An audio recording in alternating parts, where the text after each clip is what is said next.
Lock in with Veto.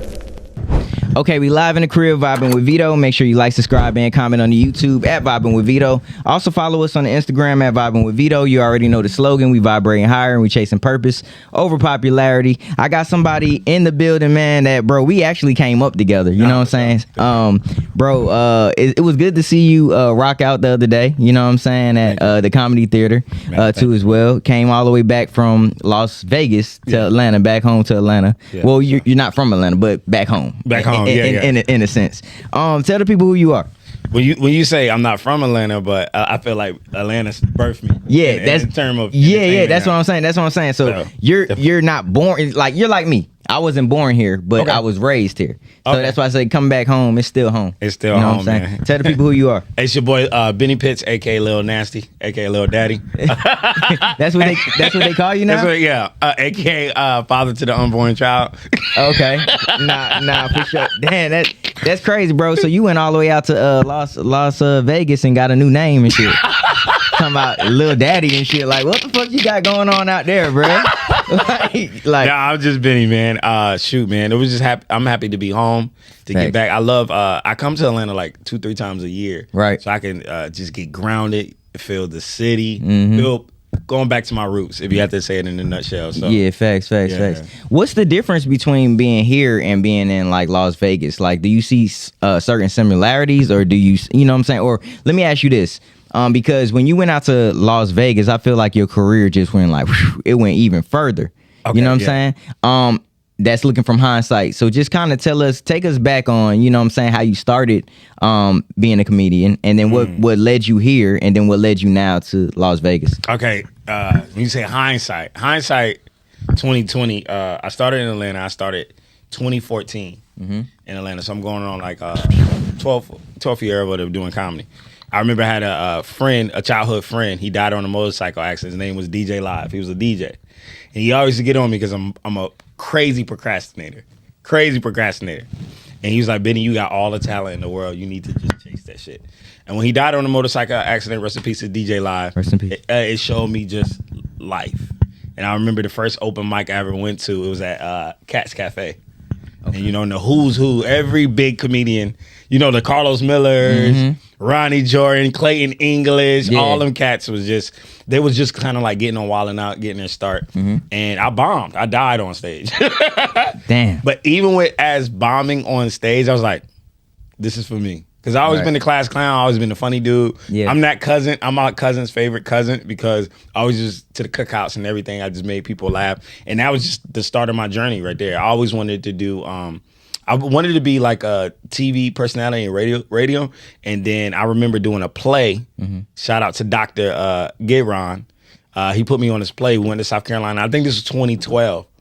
And I just had a funny role in the play. Right. And he was like, what you want to do? I was like, man, I want to be a TV host like Jimmy Fallon. I want to do this and that. He said, I'm telling you, start doing stand-up. If you're funny, he said, use that too, and it will get you to doing radio and other things. So that's how I started, yeah. Nigga, that's dope. That's dope as hell. So, okay. So when did you know that this was like your God-given like calling though? Because again, a lot of times people can start doing things. You can be chasing something for a long time and then kind of just fall out of love with it. Yeah. You know what I'm saying? When you stick with something, whether if you're getting anything that's monetary wise, like money or anything like that from your dream, then you're like, okay, this is actually a career path for me. So when was that? When was like that light bulb that went off and you was like, no, that's what I'm doing? When I was a kid, bro. When I was a kid, just growing up watching like Martin Lawrence, Eddie Murphy. Who did it for me was Cat Williams. The first time I saw Cat Williams, I was like, that's what I want to do. Because, you know, back in the day, they used to give us short dudes problem. I said, us. Nigga, don't put me in that shit, nigga. Do not put me in that shit. They used to get us short dudes, you know, like, we couldn't dress or we couldn't get girls. When I saw Cat Williams, I'll never forget, man. I was a teenager, man, maybe like 13, 14 years old, and I saw Cat Williams wearing like a 3-piece suit and some J's, and he was talking, he had the whole crowd, and it's just that laughter. That laughter. And I was just like, man, that's when I wanted to do. And then second, I saw Kevin Hart. That's my guy right there. Yeah, I saw Cat Williams and Kevin Hart's my guy. Man, I can't tell you which one I love more. And I saw Kevin, DJ Live. What I was telling you, he had just passed away, and I was going through like a depression spell. And one of Kevin Hart's specials had just came out. I swear to God, bro, I was a CNA working at the hospital at the time. And I used to come home and watch Kevin Hart's special every night. I knew it word for word. Damn. And then I just remember this girl I was talking to, dating at the time. She was just like, why don't you just go do that? Like, that's what you love. Right. Like, as a kid, you know what you want to do, but you just don't know how to get there. Right. Nobody told me you had to go to open mics. You have to perfect the set. You got to go to the radio station, become an intern, start a pop. Yeah. You don't know until you are actually involved. And then from there, that's when I went to the open mic at Cats Cafe. Nah, that's dope. That's dope. Yeah. I got $1 million question for you, man. Talk to me. Everybody that sits on this couch, I have the honor to ask them this question. Now I have the honor to ask Benny Pitts this question. For sure. How big would you dream if you knew you couldn't fail? How big would I dream if I knew I couldn't fail? Yeah. I dream now like I can't fail. So a lot of people look at me like, what? When I was a kid, I used to tell my brothers and sisters I'm gonna be the black Jimmy Fallon. And they used to laugh at me. They say, you little and ugly, you gonna get on TV? Damn, that's harsh. Yeah, my that's brothers harsh and sisters. as fuck. Like, damn. I dream now like I can't fail. Right. I believe that God put this gift in me, and I'm gonna use it the best of my ability. So my dreams is there's no ceiling, there's no limit, and I'm glad you asked me that because I really dream like that. Yeah, facts. Man, I was watching something the other day on Instagram, and it was this guy. He was talking about dreams actually. He was saying sometimes you have to keep a lot of things within because if you speak them before things are all the way developed, people can either prey on your downfall or they can just like negative energy towards what you're trying to do. I had to learn that the hard way though. Yeah, so I was gonna say, how do you look at that? Because we're loud with our confidence. You know what I'm saying? Especially you. Like, you know what I'm saying? You too, bro. Nigga, you the only nigga that can wear boots with a jersey. Please show the boots. Please show the boots. Cross your legs so they can see the boots. The only nigga. This is confidence right here. The nigga wore the goddamn Undertaker motherfuckers with a goddamn a jersey. But, Malone. You're alone with them shoes. But anyway, nah. Facts. I knew you was gonna get me. Nah. But in terms of that, it's like, how do you look at that? Because again, we're confident, we're loud with our confidence, and people can look at that and be either A, intimidated by that, or two, try to kind of like dim your light because you know God has that light on us. You know, so how do you kind of maneuver in this like industry where you have like different energies all around you? You have to be spiritually grounded for one. For two, I'm gonna give you a compliment. When I first met you, you was like 8 feet tall. Yeah. That nigga rap. Your crew would come with you. You was like 8. Veto. It's not no short joke. No. It was like we're loud with our confidence. My whole life, my biggest battle in life was people always try to break my spirit. Like they made me try to feel like I need to walk around with my head down or something. Oh, you 5'2", nigga, this and this and that. I don't give a fuck, nigga. I'm sick. This is the soul of a 6'2", nigga. You know what I mean? Pound for pound, body for body, I feel like God gave me this gift. And I always knew who I am. I went off course a couple of times in life because life happened. Life be lifing. Life be lifing. But to the core, since I was a 12-year-old kid, man, I've always knew who I wanted to be or who I was going to be. I remember writing down who I wanted to be at 12 years old. And then when I look in the mirror today, I am that guy. Damn. You know what I'm saying? I don't need no accolades. I don't need this. I am the person when I was at 12 years old that said, yo, that's who I'm going to be. Nah, that's dope. Wow, bro. That's dope. Man, I got a slogan that I always say, purpose over popularity. Yeah, for sure. When I say that slogan to you, how can you mirror that around like your life and like your life path? So my father was a minister. You good? That's you? Your baby mama calling you doing this? Nah, nigga. I'm just fucking. My boy got the alarm on, boy. He like, man, let me hurry up and do this interview, guy. Never that, bro. I want to say this. Thanks for having me. You've always been my guy. You shot me in your music video 10 years ago. Oh, yeah. You shot me in the ass. Oh, yeah. Oh, y'all gotta go watch that video. I remember. I don't forget shit. Bro, yeah, that was a movie. When I get big, I'm gonna shoot you too. Yeah, it's all good. I'll say this. When you say purpose over popularity, I love that because people chase clout, people chase fame, people chase being a celebrity. All that shit is cool. Right. When you walking in your purpose, that's your identity code. That's your barcode. I like Veto. Man, bro. I'm not. When you told me I can be a guest on this podcast, it wasn't like, oh, can I just get some? I just love. I seen you was from doing your records and doing concerts that you was in front of the camera and you was always behind the camera. So this is perfect for you because you're a great producer, great director. This is perfect. Now the people get to see the talent behind the camera. Thank you, bro. So Thank you. Purpose over popularity, people want to be popular for what reason though? You got to know why do I want to be popular? Why do I want to make it? Whatever, and that's up to you. If it's whatever vice you have or whatever you want to bring to the world. Right. My father used to tell me this, and he was a minister. And he is a minister. He say, "Seek ye first the kingdom of God, and everything be added to you." When people hear that, they think it's all this and that. No, God put an imagination in you. He used to tell me the kingdom is inside you. And that's the gift God wants you to give to the world. Right. So that's the purpose. Nah, that's dope. Similar to, and that was great. Similar to like what your dad said, my mom and my dad said, like, you got to protect your temple. Like, you know what I'm saying? You got to protect it. So I kind of can go back to the question I asked you before in terms of like, how do you maneuver when it's different energies all around, and you want to loudly say what you're doing and be happy about it, but sometimes everybody ain't happy. Everybody ain't happy for you, bro. Yeah, they not. Bro, I'm spiritually grounded. I come from a really good family. I'm really close to my family from my mom's side and my dad's side.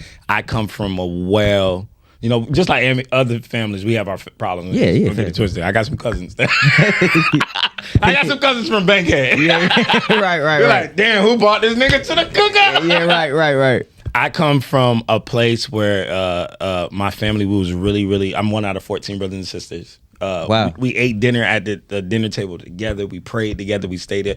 I was just very grounded, man. I was blessed to have both of my parents in my life, my mom and my dad. It was a rocky road. It was a rocky road because, when you're trying to do what you want to do and they like you, it was a rocky road, but they didn't give me anything else. It was being grounded spiritually. Wow. And then I think every artist needs that. Even if you lose your way, you can come back and find your way home. Right. So that's just what keeps me grounded. Nah, that's dope. You said 14 brothers? Yeah, I got 14 brothers and sisters, bro. And I'm the smallest, my nigga. Are you the youngest, though? No, I'm the middle child. You're the middle child. I'm the middle child. Damn. So my brothers and sisters just try to beat me up. Damn. I mean, squabble up. Yeah, nah, that's crazy. So, okay, damn, 14, right? 14 brothers and sisters, right? So let me ask you this, because being in a household with everybody, I know that sometimes it can be a great thing. First of all, ain't nobody gonna ever try to fuck with you. No. You got 14 brothers. They used to beat me up. Nobody else. That's what I'm saying. Like, hey, let me say this to the camera. I have never in my life got my ass beat. Nobody's beat me up. Nobody dragged me down. Big dog. Yeah. I mean, with 14, yes. Nigga, y'all don't even need an entourage. Yeah, that is the that's the entourage. The family is the fucking entourage. That's crazy. But now, okay, so being that you're the middle child, you know what I'm saying, you can get bits and pieces of like just different things. Personalities, variations and stuff like that from each one of them. Yes. What were some gems that like either your oldest siblings taught you all the way down to your youngest sibling? Man. Great question. My oldest brother Terrence, he really was like to taught me how to be a leader. He wanted to be like my dad. My dad was a leader. My oldest brother Terrence was just lead. Live with a purpose. My three heroes in my life was my dad, my oldest brother, and my brother Phil. My brother Phil just taught me how to be fearless, just fearless. He was 5'5", all muscle. He was a running back. Like he didn't give up. Try to fight him. I've seen him put down dudes at 6'2", 6'5". Like literally, he wouldn't let nobody. He would beat me up, but nobody could ever put their hands on me. And those are my three heroes in my life. My dad, my oldest brother, and my brother Phil. But my brother Phil, my dad and my brother Phil probably the most, because Phil just taught me how to be fearless. When I saw that with them growing up, if you could take all three of them, and then that's where I was. Right. Especially being the middle son. Right. So just watching my dad, watching my oldest brother, and watching Phil, and I just, cultivated my own character and personality. Wow. That's amazing, bro. Let's talk about okay, let me ask you this. If you could tell your younger self anything, what would it be and why? Man, you trying to be Shannon Sharp? Not right now. Nah, I love you, Shannon. Oh, shit. No, these are good questions. You make me go in my memory bank. I tell myself, man, just stay true to yourself. I got off track in life. A lot of things are track. And it's not nothing like, But you know the pressures of life, and there's different energies, and you and chasing entertainment and whatever it is, or peer pressure, whatever. We all got our own things. I would tell my 12-year-olds, just always stay true to you. Because whenever I stick to my gut and my heart, I never lose. I never lose. Whenever I sway from that, I lose. Just stay, no matter what. Right. Because it's going to get crazy. It's going to get dark. It's going to, just stay true to yourself. Facts. Stay true to yourself. I could tell my younger self that. Nah, that's dope. That's dope. If you can, let me ask you this. Matter of fact, I'm not gonna ask that question. I'm gonna ask you this. What's your mantra like when you wake up? How do you prepare yourself for the day to be the best version of yourself each and every day? How do you approach the day? Let me ask you that. How does Benny Pitts approach his day each and every day? I wake up every day, whenever I wake up, because I try to stick to a schedule. You've seen the alarm, yeah. But the schedule hasn't always been working. Bro, I swear to God, I wake up every day. I pray and I thank God. I don't complain about I don't complain about a bitch ass. Thank you, God, for my health. Thank you, God, for my family. Thank you, God, for my friends. Thank you, God, just for this gift. And let me be the best that I can be. And that's how I start my day. Right. Try to get like a little workout in, do some type of exercise, and just hit the ground running, man. Smile, make people laugh. Man, sometimes I go through the day, I was like, I want to make somebody day today. Yeah, what the fuck I wanted to. We always think we going through something until somebody tell you what they going through. And you be like, boy, damn, man. So I'm human. I'm not always happy go lucky, but I every day I wake up, I thank God. I thank Him. I don't be like, oh man, why? I say, man, thank you. Because even if the journey stopped today, I've seen more than my imagination has already taken. Right. You know what I'm saying? Facts. You know why they call it the present day? Like, do you know why they call, like, the world calls it present day, like being here, like present day, because it's a gift. It's a gift. Yeah, that's deep. It's a gift to wake up, bro. Like, I feel like all of us take that for granted sometimes. No, we do. Sometimes it can be a little, like, it can be, bro, I don't want to go to work today. Bro, you're blessed to have a job. You're blessed to have a job in this economy, number one. But number two, you have something to do. Yes. You have purpose. Even if that's not where you're going, you can make somebody else's day just by customer service or whatever you do. Giving somebody a good gym, saying something nice to somebody. But again, it's a present, it's a gift, right? To wake up every day. And I feel like we, including me, you know what I'm saying? All of us, we human, because we get ungrateful because we eat that food or we drive this car. Or you remember when you didn't have a car? Yeah. And you remember when you didn't have no food to eat? You remember that? Man, everything God gives you is a blessing. And I'm not no super religious person, but I just think, the Creator, like, man, thank you. Because, I'm a kid that come from nothing. Like I said, one out of 14 kids. My mother was a stay-at-home mom, and my father worked at Firestone in Payless. You know what I mean? And, by far, we didn't have no money. I didn't even know how broke we was because we just had so much love in the house. Right. And it just takes me back to my childhood and my days. I was just thankful to be around my brothers and sisters. We kicking it. We in the living room, chilling, watching Showtime at the Apollo.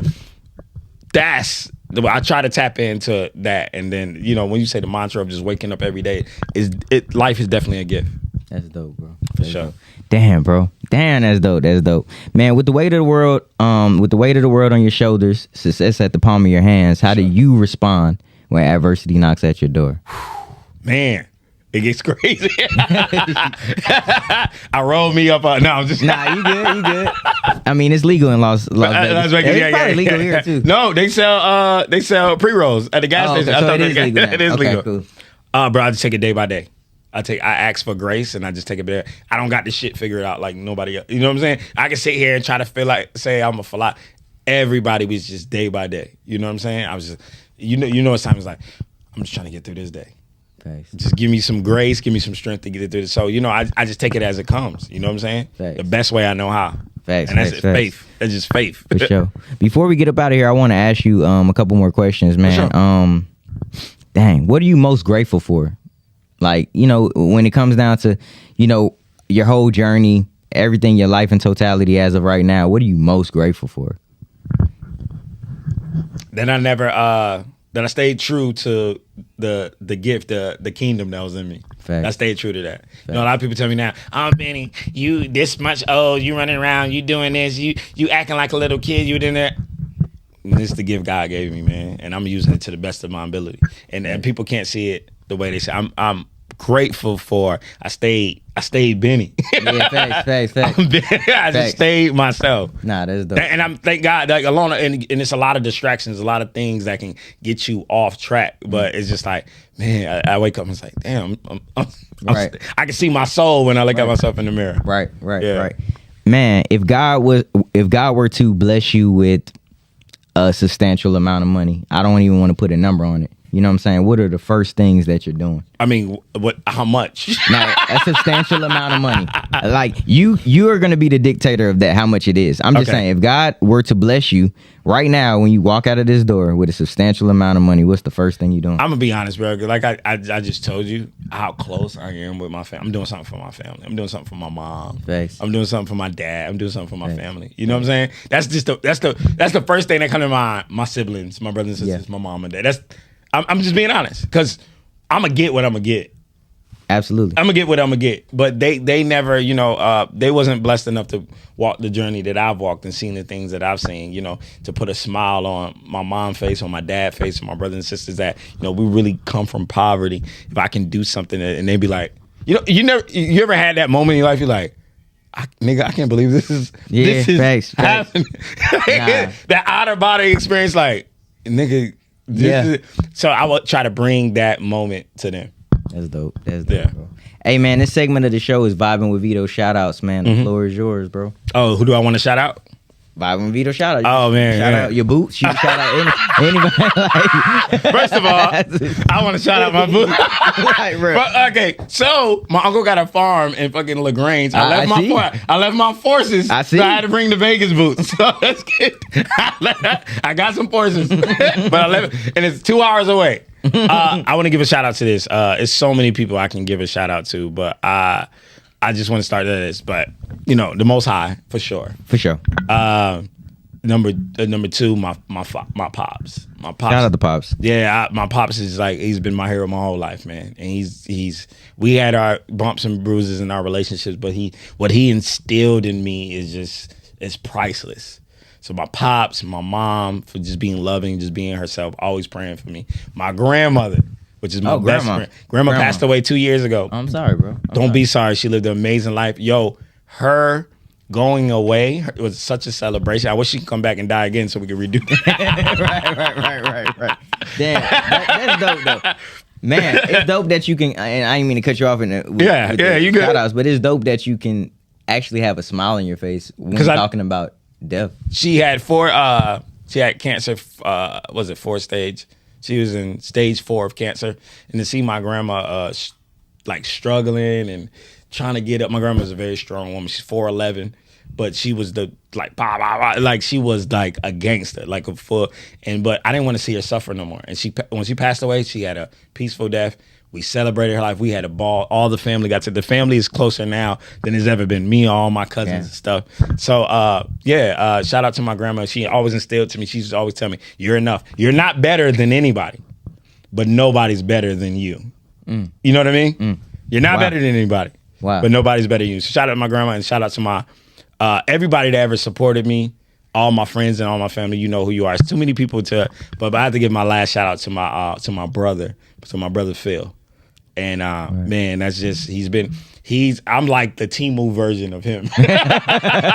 No cap. I'm the Temu version of him. He was just always been just my hero, man. I just wanted to be like that. Because he dark skinned. He was in shape. Like he looked like Ricky Williams. you know, I had to wear boots for girls to like me. Yeah. Don't wear those.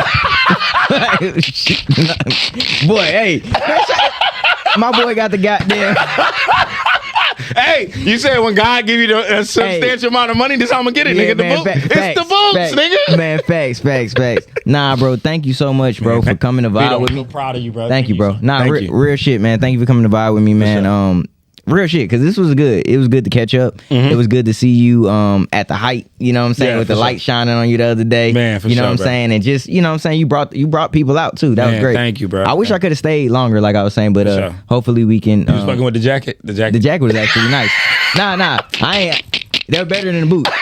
but the Jago that was actually nice. But bro, tell the people where they can find you. Hey man, you can find me on everything. Benny Pitts. I'm Benny Pitts on everything. Benny Pitts on Facebook. Benny _ Pitts on Instagram, on TikTok. I'm Benny Pitts Promo. Thanks. Man, thank you for this opportunity. No problem, bro. Thank you, man, Veto. I'm proud of you too, because you know where we come from. Yeah, I do, bro. I hosted one of your showcases, packed wall to wall, and you've been putting in that work. And I hope God blesses you beyond what your imagination. Man, vice versa, bro. Man, thank you, man. Hey, man, love, bro. It's been another episode vibing with Veto. Make sure you like, subscribe, and comment on the YouTube. You already know the slogan. We vibrating higher and we chasing purpose over popularity. Me and my brother Benny Pitts. We gone. Later.